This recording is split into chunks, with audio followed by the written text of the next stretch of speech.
Folks, welcome back. I hope you are having a happy hump day. I am Maniac, and this is WhaT's, TrainWreck, WaTching, and currently we are on to the second half of Disney Plus's Loki, and what an episode it was. We're not going to hesitate. We're going to get everybody in here. Let's go. We got, as always, Casali Files and the Majka Man here helping me out. Gentlemen, what an episode. I know there was a lot of feedback from last week, but just right out the gate, what an episode 4 for Loki. Hell yeah! Oh, it was such an insane episode. It's just like every week we've been getting something more and more, and it's just so much Marvel goodness. But this one literally was off the rails. Everything was happening. It was just so crazy, and it left to a point where I can't wait till next week. But so much goodness, so much Marvel goodness. I'm in love with this show. It is so good. I don't think I could. I don't know how to follow that up, Casali. That was very passionate about the Loki thing. No, I mean it's been amazing. And last week, anybody who was complaining that it was slow or they didn't understand last week's episode, they didn't let up. They came right back, guns a-blazing, and threw a lot at us this episode. But it was great, jam packed with all sorts of good stuff that I'm sure we're gonna get into later on in the show. And let's do it. It's time to get into it. I would say if last week was the vegetables and the appetizers, this week was the steak and the main course. So we get back into it after a whole episode outside the TVA. We actually spend most of this episode inside the TVA. Instantly, we see, again, I think we're pretty much going to have spoilers this whole episode. When you go to the second half of a season, it's kind of hard to just bring in the building action without too much happening. So you have Loki and SLYVIE brought in to the TVA, obviously under capture. They got the neck belts on or whatnot. And the first thing that happens is Loki gets put in what's a time cell. You get the little red window, and he is just continuously getting kicked, kneed in the nuts by Sif. So not exactly where we'd want to be. What did you guys think of this whole sequence? I mean, first, it was just great to see Sif again. I mean, even though it wasn't technically Sif, it was just a time simulation. But, I mean, come on. It was just so interesting. I think that's one of my favorite things about this show is their interpretation of time and, what they can do with it. But, I mean, Jason Alexandra, like that was the wrong name. But anytime she's here, Sif is great. Sif is great. I can't get enough Sif. Underrated 100% Sif. Like we were doing overrated, underrated for Marvel characters. Sif is probably the most underrated, most underused so far. So yeah, like you said, any bit that we can get in there, and you can just see the great acting. Jamie Alexander, pretty sure. There we go. There we go. Jamie Alexander. You weren't far off. No, yeah, Jason. No shallow Hal here. Yeah. I think it was a great acting performance because every time she really looked like she was ready to kill Loki every single time down there like that. Yeah. You could not replace that vitriol in her eyes. So yeah, it was great to see Sif. Remind me of like if you guys have watched Lucifer, the hell loops or the hell whatever they do, Lucifer gets stuck in those sometimes too. Yeah, it was an awesome little bit, and Mobius had to enjoy knowing that Loki was stuck down there and dealing with what he was dealing with just a little bit.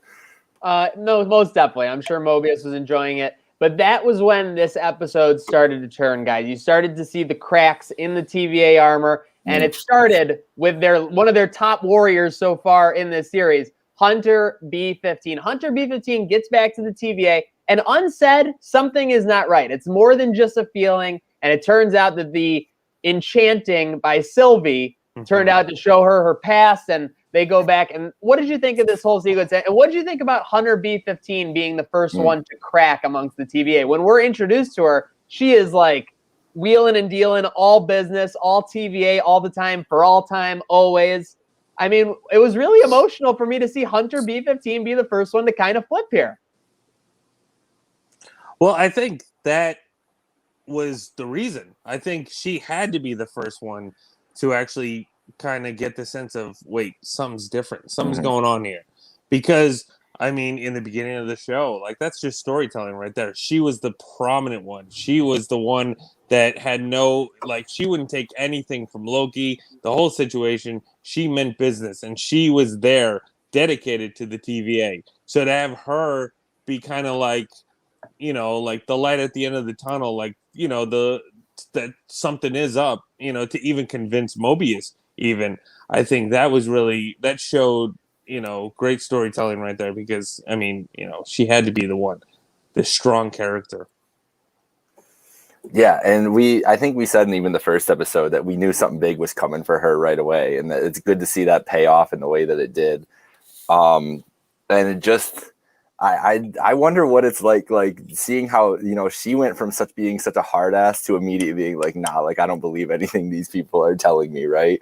And so I just wonder, like, imagine if you were just given like all these memories back at once. Like I'm surprised that they're even able to function no wonder like people are going crazy. Any normal person, like, oh my I don't mean to say this disrespectfully, you'd have like a seizure or something. You'd have what happened to Hodor in Game of Thrones when you're trying to do those things.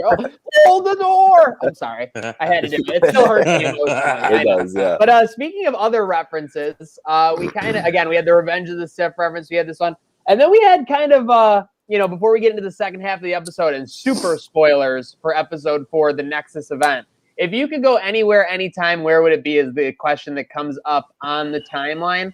This is a great question. I mean, would you want to go to the future? Would you want to go to somewhere in the past? Where did you guys land on this classic hypothetical?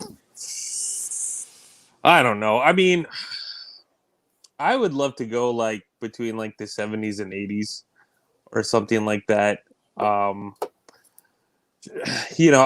a big metalhead, so like even to see like the old classic bands live would be pretty cool, or to see Star Wars like in theaters. I was gonna say for you, time. I'm surprised you're not going back to the Fast and the Furious premiere. Oh yeah, if I could go back in time, I would go back a week ago to see Fast 9 for the first time.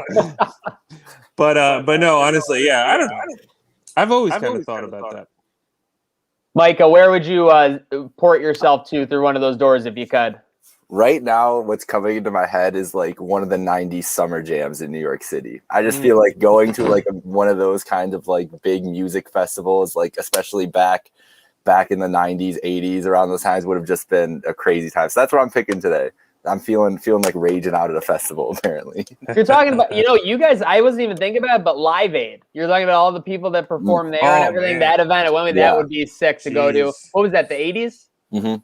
Yeah, so I mean, let's go the 80s, and then you get to experience the 90s. It would be great. But speaking of numbers, we're traveling through time here, and Hunter B-15 is completely, throttled. And all of a sudden, Loki gets through to Mobius. They're talking. They're going back and forth. And finally, Mobius and Loki are back on the same page, and they're working to kind of stop the TVA. Yeah, no, I mean, this episode, just having Mobius back, I mean, meant a lot, even that. But, yeah, I mean, I'm sure even Mobius would never even think that he would be on Loki's side, even from the beginning of this episode. That's character development right there. Like, that's in the works right in front of us. But I think that's just to show the whole corruption and everything. I mean, that was just such a brain buster right there. Like, to see that, like, they're starting to realize what's going on. These variants are, like, real people, like, all that stuff. It's just, it's so good. And just, like, you could... The conversation with him and Renslayer was so interesting because you could just see like the wheels turning in her, just trying like the last little bit of manipulation she had on him, right? Mm-hmm. There was a lot more going into that conversation than was being said because she's telling her she literally puts their friendship ahead of the sacred timeline. Like, let's do it for our friendship. And also the sacred timeline. Mm-hmm. Like, she's really trying to play on Mobius. And obviously, to be honest, I think that was the biggest clue to him that something was up. It wasn't necessarily what she was saying. He's a detective. He saw right through that, just like he saw right through Loki saying that he didn't have any feelings for SLYVIE. Well, and all that talk about like people's relationships and stuff throughout the episode and everything, like Mobius, whatever he knows or doesn't know, like you can feel that kind of stuff, right? And he probably sitting there and thinking like this Renslayer that I don't even know anything about. Clearly, he figured out. He's like, this is supposed to be like one of my best friends, and he obviously felt like there was a change in that relationship. And then like really like what kind of friendships are going on at the TVA? Like there's not like you see people like hanging out in the break room. There's no water cooler that they're like chatting about sports or at or anything. So I think it just clicked into Mobius that he was like, there's a lot of artificial things going on around here that I've just accepted without ever. He's never been given a muse like Loki to even give him something else to consider. Yeah, I mean, because even the manipulation, like you said, and just the way that place is, how it's set up, how it's under rule by the timekeepers and everything. Like these people, like right from the beginning, or at least, you know, I don't know how far it's, you know, like how far it's been like for most of these people, like what they realize, but it's just like, yeah, I mean, it's such your mind is blown when you realize, wait a minute, like this isn't what we see. And it's just, yeah. And everything that Loki has been through in this series, from being taken away from 2012 Avengers Hood, from being thrown in the TVA, to being in time cells, I think it was all worth it when you saw the smile on Loki's face when Mobius told him that he could be good, that it wasn't a predetermined thing that he had to be evil. And that was when we had our first real, not a twist of the whole thing, but the first changing of allegiances when it became Loki, SLYVIE, and when he's on their side, I'm not calling him Mobius. I'm calling him MOBI, because all of a sudden we are going back, but we enter right back into Judge Arslayer, and she's found out the corrupt plan, Casali. Yeah, I mean, just not even that. Like with Renslayer, even like going to Mobius, like or MOBI, how like you know they trusted each other, you know, and she wanted to. I mean, who knows if she wanted to really build a relationship with him or just really keep him under control. But even to see him like with the variants, with the Lokis, it's just like. How could you stab me in the back? At least that's probably what she's thinking. But on the other side, it's like, really, like, how could you do this to us? 1,000%. And that was when we come into the falling action of the episode, or as I like to call it, Prunefest. Because out of nowhere, in a situation when you think maybe they'll get separated, interrogated, and maybe Judge Arslayer will figure out something, she gives the order to prune Mobius. Yeah. This is the most outrageous declaration since King Tommen outlawed trial by combat in Game of Thrones. And that's another Game of Thrones reference for you. But just an outrageous thing. All of a sudden, after a whole episode without him, and only 4 episodes into this 6-episode series, Mobius is gone, or so it seems for the moment. It keeps going on, and all of a sudden, for some reason, now I'm not trying to be like an ass here, because, you know, Marvel does a pretty good job of storytelling. But was there any legitimate reason why we're bringing Loki and SLYVIE face to face with the timekeepers, like just for like a final like confession? I was kind of confused by that. Yeah, I don't know. I mean, first, just seeing them, I wanted to even bring that up. Of course, yeah. It looks like they're in some kind of a freezer, by the way, an old freezer. They looked intense. I mean, the characterization that they always do with the creatures and everything, looking back to Guardians and whatnot. The guy with the big beard was just like, yeah. I know they did. They kind of sound like Wampas or something, but they looked so creepy. And I mean, that's what Loki always wanted. He wanted to go forth to the timekeepers. So maybe, you know, they just wanted to get his wish done before they terminated him, I guess. I don't know. I was wondering the same thing. Like when they showed up there, they had like 4 agents with them. It's like, do you really like trust? Like these two have taken out like a bunch of your teams. Like, I mean, albeit in different circumstances, but like you're just gonna trust that these guys are just gonna like hang out. But it was pretty sus. I mean, we can get into more about what with the timekeepers and stuff here now. It was pretty sus that during that whole fight they kind of just were sitting there, chilling. Not running away, doing nothing. Just not even moving. I thought it was a power play at first by them to be like, well, we're not really in any danger, but clearly, Majka, that was not the case. Yeah. So I mean, obviously, we're in spoiler territory. Who was it that threw was it SLYVIE or was it Loki? SLYVIE threw the what was it? A little dagger with the dagger on it. So. Right at the middle timekeeper's head, and it comes off, and it's some sort of android alien. Yeah, and even that too. Like when she took the head off, the other 2 guys were like, they were shocked. Like they tried to play it off, like, oh my god. They had no idea. I mean, let's face it. If those guys had tried to make it through the scanner at the TVA, they would have got blasted. 100%. So it's just the ultimate hypocrisy. Classic, good for thee, but not for me. But yeah, we get that. And all of a sudden, just when we're having like kind of the climax of, you know, this show so far, SLYVIE and Loki having an emotional moment, Judge R-Slayer just decides there's nothing really left to live for, and she prunes the Loki variant. I was okay with Mobius. I mean, I hated that he had to go, but I was like, okay, you know, he kind of served his purpose up to this point if pruning is permanent. But when I saw Loki, I'm like, well, clearly pruning isn't permanent. Yeah. Oh, absolutely. I mean, especially we got 2 more episodes left. Like that guy, like even, when Mobius went, I was like, oh man, I don't want to see him go. I was just really loving this character, especially within this episode. But yeah, I mean, come on, you just prune Loki. Like, he's coming back. Well, we had our after credit scene there, right? Yes. So we'll get into it. If you haven't seen it yet, make sure. Well, if you haven't seen it yet, you're watching this. You're kind of crazier than Loki himself. But you get the. I was getting ready for this episode, and I asked Casali, I'm like, wait, was there a post credit scene? He goes, yes, and he watched me watching it, and it was pretty incredible. It was pretty incredible, Micah. That's amazing. That is amazing. Yeah, and so go ahead, Maniac.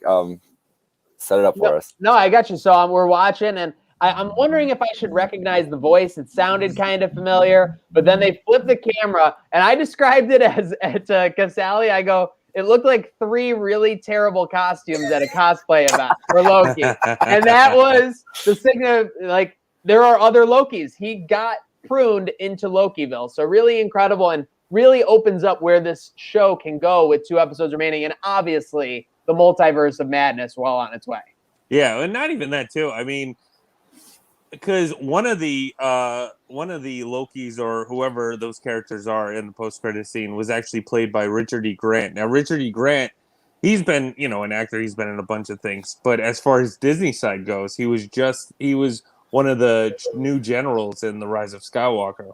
So, and I liked his portrayal in that movie. I thought he did a pretty good job for what he had to do. Wait, was he the one they brought in to be like an actual Empire guy? Yeah. Oh, okay. Yeah, he did a hell of a job. Yeah, he did a hell of a job. It's not his fault that they messed up the Huck storyline. That has nothing to do with him. He did a great job. He did a great job of being like an Empire dude. Like, I'm going to toe the company line, and we're just going to do this for the Emperor. It was really great. But yeah, that's it. That's a classic cinema file, Casali file right there. By the way, folks, make sure you're following him on TikTok. You got those reviews after every movie comes out. But as we wind down here on What's TrainWreck Watching, so much has happened. We are now 2/3 through the series. We got the penultimate episode coming up. Are you expecting crazy action or crazy storytelling in this 5th episode? I guess, is it cheap to say a bit of both? I mean, I think that's the beauty too of these episodes is even the way they end in a finite way, but still give us so much more in the week ahead. So I don't even know what to expect. I mean, it looks like there's going to be some scenes that I remember seeing in the trailer that we're finally going to get to see, like, maybe Loki having a little bit more fun. We'll get to see who those characters were, whether they're different. Have we seen, I was asking Casali this, Micah, have we seen the Loki in the sweater with the horns, like kind of just like gallivanting around yet? We haven't seen that one yet, right? No, okay, we haven't seen it yet. I can't wait to go to Lokiville next week. Yeah. Honestly, it's going to be incredible. It's going to be amazing. And I want to see, like, that was the one little bit about that scene is that they're in New York of some destroyed version of New York. Like, the back behind the Richard E. Grant Loki, classic Loki version there is Avengers Tower that looks absolutely destroyed. Okay, let's go. Wow. Now I'm really loving Loki. I didn't even notice that. Yeah, there's a destroyed like Stark Avengers Tower, whatever it is, and it looks like skyscrapers. Okay. And so is that where everybody is? Like, is that just where the Lokis end up after? Like, let's face it, if you're a Loki, you want to party at a crushed Avengers like HQ. Exactly. Sure. Oh, man. Awesome. Well, hey, we've been partying here. Anything else, boys, before we wrap up this What's TrainWreck Watching Loki 4? I'm interested just the fact that Black Widow comes out Friday too, and we get the Loki episode Wednesday to see if there's any kind of I don't know what the correlation would be between the two, but it is the first time we've had a Marvel show come out the same week as obviously a Marvel release since they started coming out. So who knows what that's going to look like? It's crazy Marvel week coming up ahead, and just time in general. Crazy Marvel year coming up. Yeah. To be fair, but we've been talking about that. We've been very excited about that. What about you, Casali? I mean, yeah, just what Jake was saying. I mean, just to have a Marvel movie back in theaters, I think is just great. I mean, going back to the theaters now recently, I went last week to see the new Fast and Furious, and just to be sitting in a theater, just come on, that's where I belong. I'm so excited, so I can't wait to see. I mean, we'll see. I mean, it looks like, especially with what we got with WandaVision and Falcon and Winter Soldier, I think they're staying away a little bit with the connectivity. I mean, we'll see how Loki ends, but I mean, even with Black Widow, I don't know as far as maybe they'll start connecting stuff, or maybe we'll just see where everybody, setting up little things. I don't know. Just I'm not gonna lie. Just more in that regard, I was definitely somewhat expecting like a Doctor Strange thing when the Sif timeline was there. I was expecting Dormammu to come out of nowhere trying to bargain.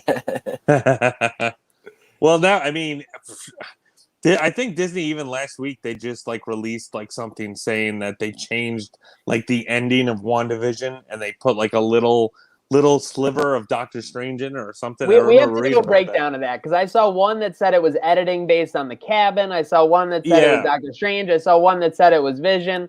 I mean, it's just too much for me. It's too much for me. I get emotional with my Marvel. Yeah, absolutely. It's like, what? Come on. So, new Marvel, whether it's this show every week or the movies, it's just, we're back, baby. We're back in the MCU. We are back. Yes. I in can't the wait. MCU, in theaters. I can't wait to see Black Widow. I think it's absolutely going to knock it out of the park. I think you give Marvel an extra year plus to make any movie. I think everything is going to be tip-top. Speaking of tippy-top, make sure you're following TrainWreck Sports on YouTube, Twitter, SoundCloud, Facebook, MySpace, everything, Apple Podcasts, Spotify, and of course, big shout out to my co-host, the Majka Man, Casali Files. I am Maniac, where you're watching What's TrainWreck Watching, where we know it's all about 3 words. Next week's episode.